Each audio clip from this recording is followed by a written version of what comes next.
Hi everyone, welcome back to shine red classes. सभी को good afternoon. कैसे हैं आप सब? मैं उम्मीद करती हूँ आप अच्छे होंगे और पढ़ाई भी डेली बेसिस पे अब स्टार्ट कर दिए होंगे। ठीक है, भले वक्त है लेकिन अपनी क्लासेस को आप अटेंड करते रहिए, नोट्स बनाते रहिए। पीडीएफ में आपको सभी सब्जेक्ट के शेयर करूँगी।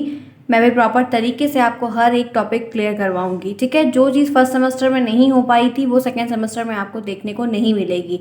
मैं पूरी कोशिश करूंगी कि सारी चीज़ें अच्छे से टाइम टू टाइम और टॉपिक वाइज सारे सिलेबस आपके कंडक्ट हो।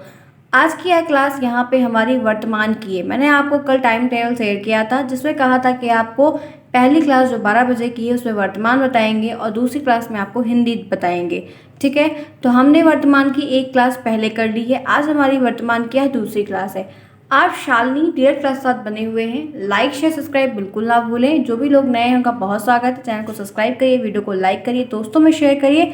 और पीडीएफ लेने के लिए आपको टेलीग्राम चैनल ज्वाइन करना पड़ेगा। टेलीग्राम चैनल का जो आईडी है, लिंक है, वो आपको कमेंट बॉक्स में पिन करके मिलेगा। सभी वीडियोस में दिया गया, आप वहां से ज्वाइन कर सकते हैं। सारे पीडीएफ को ईजिली अवेलेबल कर सकते हैं, कोई दिक्कत की बात नहीं। और कोई भी क्वेरी अगर आप सबकी है तो आप मुझसे पूछ सकते हैं, मैं आपको कमेंट के थ्रू उसका जवाब तुरंत दूंगी। चलिए बढ़ते हैं, बिल्कुल भी देर नहीं करते हैं। अब ये बारी है, देखिए सब्जेक्ट आपका वर्तमान भारतीय समाज एवं प्रारंभिक शिक्षा। ये हमारी जो क्लास है वो क्लास हमारी सेकेंड है। हमने पहली क्लास कर ली थी। 50 नंबर का पेपर है, काफ़ी अच्छा है, स्कोरिंग भी होता है। चलिए देखते हैं। हमने जितना टॉपिक कंडक्ट किया था मैंने आपको सिलेबस शेयर कर दिया है, वहाँ से आप मैच करते चलेंगे। आप उसके आगे हम कंटिन्यू करेंगे। ठीक है, शिक्षा की आवश्यकता एवं महत्व क्या है? शिक्षा की आवश्यकता, शिक्षा की नीड क्यों है, उसकी इम्पोर्टेंस क्या है। शिक्षा का महत्व देखते हैं। शिक्षा का महत्व कई दृष्टियों से है। शिक्षा का जो महत्व है वो अलग अलग पॉइंट ऑफ व्यू से, अलग अलग दृष्टिकोण से, आप एक चीज़ को अलग अलग नज़रिए से देखेंगे तो वही चीज़ आपको अच्छी लगेगी। अगर गलत नज़रिए से देखेंगे तो आपको वो चीज़ बुरी लगेगी। ठीक है, शिक्षा व्यक्ति की मूल प्रवृत्तियों का नियंत्रण है। शिक्षा जो होती है वो व्यक्ति की जो मूल प्रवृत्तियाँ हैं, जो मेन वैल्यूज़ है, जो मेन इंस्टिंक्ट है, उनका कंट्रोल है। उनके ऊपर कंट्रोल कह सकते हैं आप। मार्गंती करना, डायरेक्शन दिखाना, आपको दिशा निर्देश करना, शोधन करना, चीज़ों को सुधारना करने हेतु उसकी जन्मजात शक्तियों के विकास में इस तरह से मदद प्रदान करती है। शिक्षा आपको कई तरीके से बहुत हेल्प करती है। आप में कोई चीज़ें गलत हैं या कोई प्रॉब्लम है या कोई बिहेवियर में कोई भी चीज़ है तो आप उसको इम्प्रूव कर सकते हैं, उसका शोधन कर सकते हैं। ये करेंगे तब जब आप शिक्षित रहेंगे, आप एजुकेटेड रहेंगे। आपको इससे क्या होगा, डायरेक्शन मिलेगी। अच्छा नहीं, ये चीज़ ऐसी होती है, ये प्रोसेस ऐसा है। आपको किसी चीज़ की प्रिपरेशन करनी है, आप कोई चीज़ पढ़ाई कर रहे हैं, कुछ भी कर रहे हैं तो आपको एक डायरेक्शन पता होनी चाहिए, इसके आगे ये ऐसा ही है। और फिर अगर आप एजुकेटेड है तो आप में खुद को नियंत्रण भी रख, शिक्षित लोग खुद पे सेल्फ डिसिप्लिन करना, खुद पे सेल्फ कंट्रोल करना, ये सारी जो पावर है, जो चीज़ें हैं, ये आपको शिक्षा के थ्रू ही आती है। ठीक है, खुद की इंस्टिंक्ट से, खुद की जो मनोप्रवृत्ति होती है अंदर की बात, उससे ये चीज़ें आपको होती है। तो आपको ये सारी काफ़ी मदद देखने को मिलती है। इसी तरह से आप शिक्षा के महत्व में कई सारे टॉपिक को खुद से बनाकर अच्छे तरीके से लिख सकते हैं। चलें आगे। फिर यहाँ पे दिया गया है, क्या बात कही गई देखते हैं। यहाँ पे बात करते हुए है कि प्रदान करती है या इसी तरह से मदद प्रदान करती है और उसका सर्वांगीण विकास हो जाता है। मदद प्रदान करेगी तो क्या होगा, उसका होल डेवलपमेंट हो जाएगा, चाहे वो बच्चा हो, बुजुर्ग हो, कोई भी हो। यही नहीं, यहाँ तक ही नहीं, शिक्षा व्यक्ति की चारित्रिक और नैतिक गुण, जो उसके कैरेक्टर्स हैं, जो उसके मोरल क्वालिटीज़ हैं, उनको और उनकी जो सामाजिक भावना है, जो सोसाइटी की इमेजिनेशन है, सोसाइटी की थिंकिंग है, को विकसित करती है। ये हर तरीके से आपका हर चौमुखी विकास करती है, हर एक डायरेक्शन में, नैतिक हो, चारित्रिक हो, सामाजिक हो, धार्मिक हो, हर चीज़ में आपका यह विकास करने में आपकी मदद करती है। उसे प्रौढ़ जीवन हेतु इस तरह तैयार करती है। ये शिक्षा आपको उस टाइप की लाइफ स्टाइल जीने के लिए आपको प्रिपेयर करती है। ठीक है, शिक्षित होना बहुत ज़रूरी है। शिक्षा मानवीय जीवन में व्यक्ति को जहाँ तक एक तरफ का वातावरण से अनुकूलन करने में, वातावरण में अनुकूलन का मतलब आप जान रहे हैं, आप किसी सोसाइटी में रह रहे हैं तो आपको चेंजेस की ज़रूरत ज़रूर पड़ेगी, एवं उसमें आवश्यकता अनुसार, अपनी नीड के अनुसार परिवर्तन करते हेतु भौतिक संपन्नता को प्राप्त करने के लिए चरित्रवान, बुद्धिमान, वीर, साहसी उत्तम नागरिक के लिए रूप में आत्मनिर्भर बनाकर उनका सर्वांगीण विकास करती है। शिक्षित होना आपके लिए बहुत ज़रूरी है, आपको इंडिपेंडेंट बनाने के लिए, आपको बुद्धिमान करने के लिए, चरित्रवान बनाने के लिए, आपको संपन्नता प्रदान करने के लिए, साहसी बनाने के लिए, आपका ये सर्वांगीण विकास करेगी, एक सही नागरिक बनाने के लिए आपको मदद करेगी जब आप एजुकेटेड रहेंगे। तो ये है महत्व आपकी लाइफ में, आपको शिक्षा से महत्व आपकी लाइफ में क्या है, यही सोचकर, यही मेन पॉइंट को रखकर लिखना होगा अगर आपसे क्वेश्चन अराइज होता है तो। ठीक है, क्लियर है? आगे चलें, फिर देखते हैं अब इसके आगे और क्या दिया गया है। नेक्स्ट टॉपिक यहाँ पर है शिक्षा की आवश्यकता। नीड क्या है? हमने महत्व को देख लिया, इंपॉर्टेंस देख लिया, अब हम नीड जानेंगे। पहला पॉइंट, आधुनिक समाज की प्रकृति, आवश्यकताओं तथा कर्तव्य को जानने के लिए। सही बात है, आज जो मॉडर्न समाज है, जो मॉडर्न सोसाइटी है, उनका जो नेचर है, उनका जो कल्चर है, उनका जो बिहेवियर है, उनकी जो लाइफ स्टाइल है, उसको जानना, उसको समझना, इन सब के लिए बहुत ज़रूरी है, बहुत ज़्यादा ही ज़रूरी है। ठीक है। दूसरा, अपनी विभिन्न आवश्यकताओं की समुचित संतुष्टि हेतु, अपनी नीड्स को फुलफिल करने के लिए, अपनी रिक्वायरमेंट्स को पूरा करने के लिए आप शिक्षित रहेंगे, तभी तो आप कहीं जाके अर्न करेंगे, कोई तरीके से अर्न करेंगे, तभी तो आपकी चीज़ें पूरी होंगी, कोई फ्री में तो आपको कुछ देगा नहीं कभी। तीसरा पॉइंट, व्यक्ति हो गया यहाँ पे, व्यक्ति की शारीरिक, मानसिक, आध्यात्मिक विकास हेतु, शारीरिक डेवलपमेंट के लिए, मेंटल डेवलपमेंट के लिए, आध्यात्मिक डेवलपमेंट के लिए भी शिक्षा की आवश्यकता पड़ती है।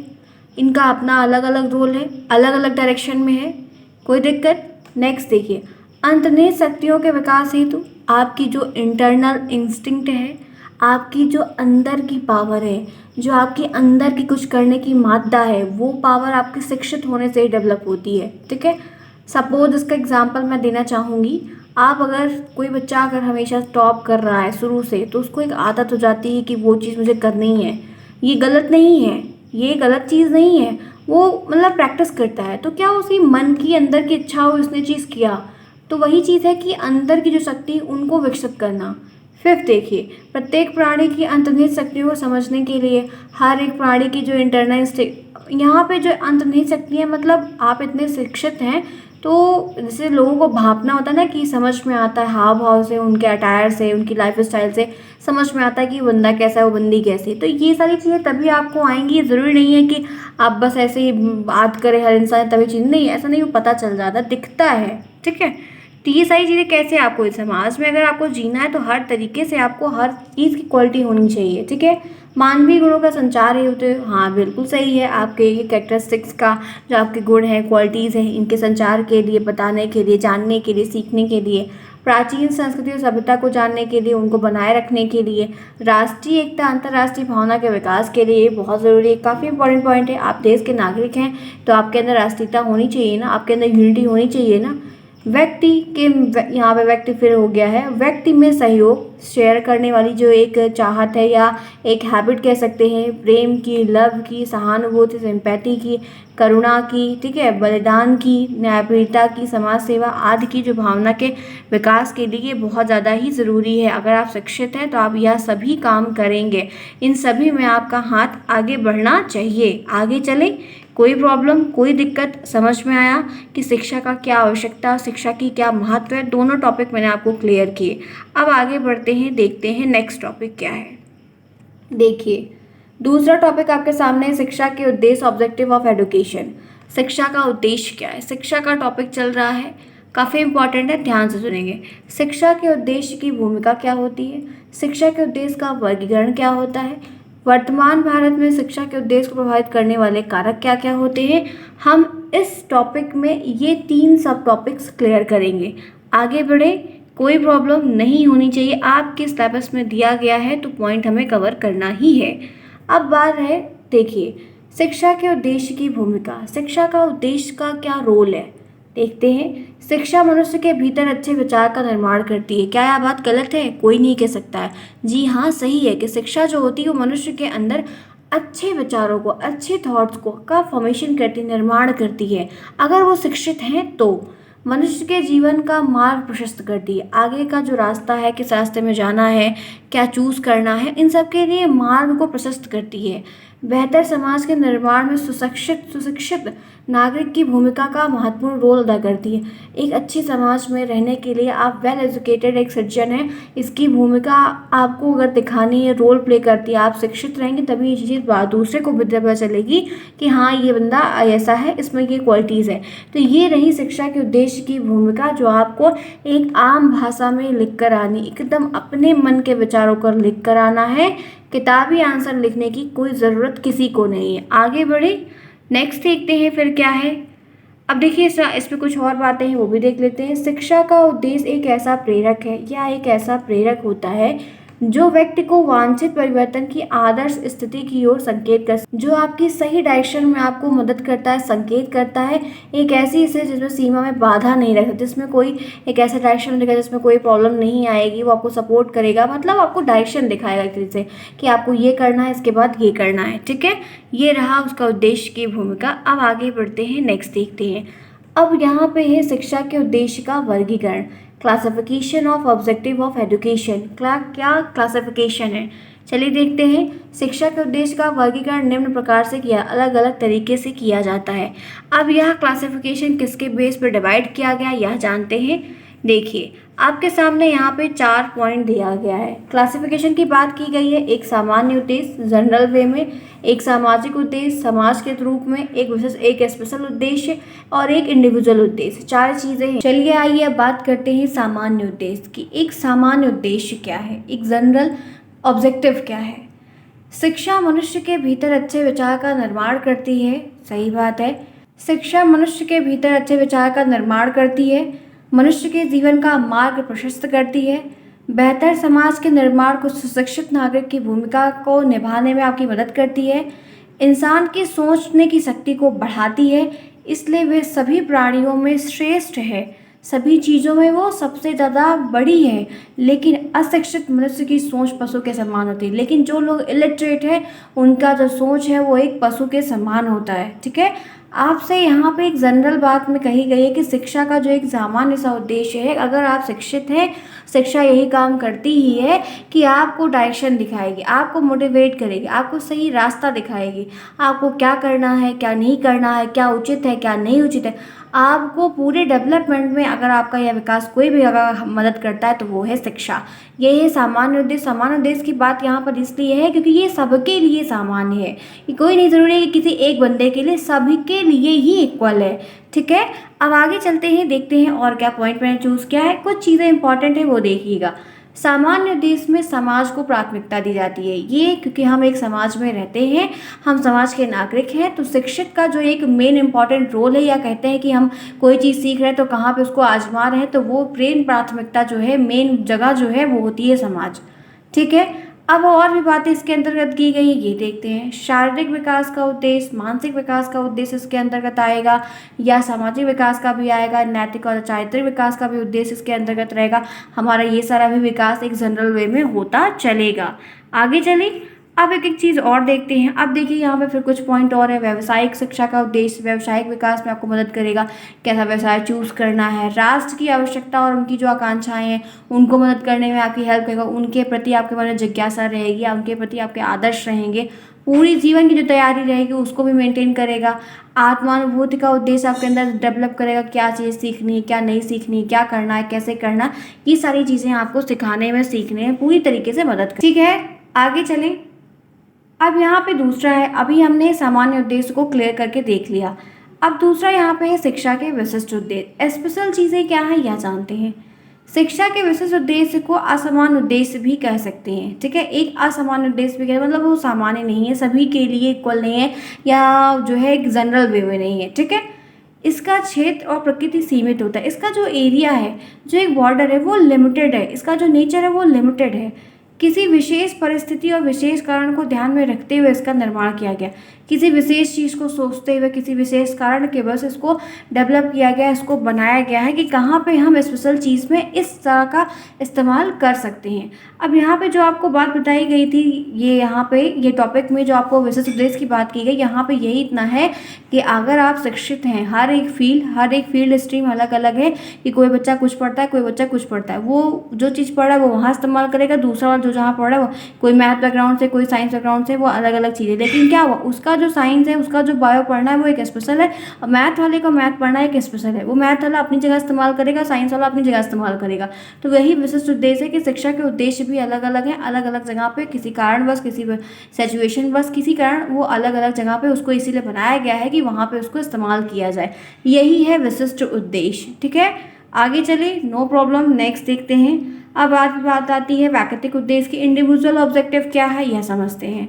विशिष्ट उद्देश्य को असामान्य उद्देश्य की संज्ञा दी गई थी।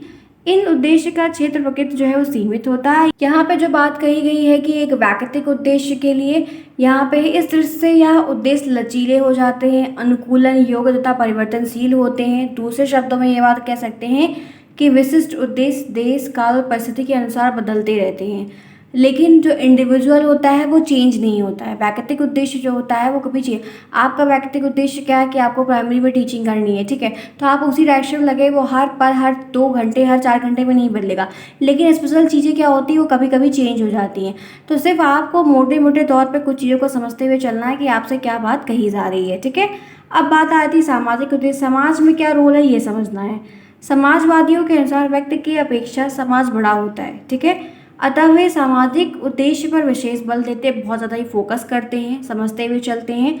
उनका विश्वास है कि व्यक्ति सामाजिक प्राणी है, वह समाज से अलग रहकर अपना विकास नहीं कर सकता, वो सोसाइटी से अलग होकर, डिफर होकर वो अपना डेवलपमेंट पूरी तरीके से नहीं कर सकता है, किसी का नहीं हो सकता है।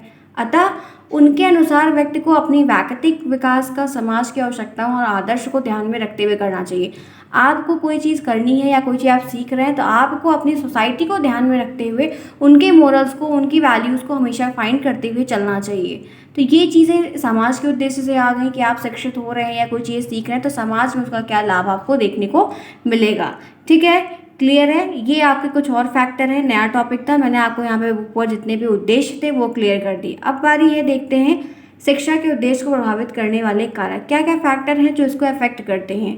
पहला है दार्शनिक कारक। शिक्षा के जो ऑब्जेक्टिव होते हैं उनको दार्शनिक कारक कैसे अफेक्ट करता है या समझते हैं।